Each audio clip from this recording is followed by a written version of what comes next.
काय तुला संशयास्पद काय वाटलं? मी म्हणे "नाही, मला शंका ही बाई नाही म्हणून." तर ते सगळे उडाले, म्हणाले आम्ही तर क्राईम ब्रँचवाले आहोत, आम्ही डिटेक्शन करणारे आहोत, बाई नाही म्हणजे काय ना, म्हणे ही बाई नाहीच आहे.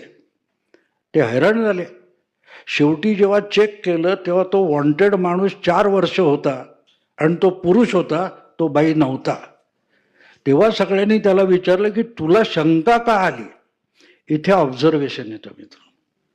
त्याला विचारलं तुला शंका का आली? म्हणलं मी 8 वर्ष ट्रॅफिक पोलीस आहे, मी हजारो बायका ड्रायव्हर, महिला ड्रायव्हरांना अडवलेलं आहे.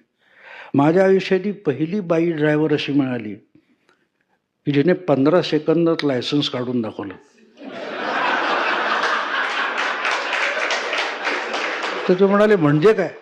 म्हणे माझा अनुभव असा आहे, कुठल्याही महिलेला तिच्या पर्समधली कुठलीही वस्तू काढून दाखवायला 2 ते 2.5 मिनिटं लागतातच लागतात.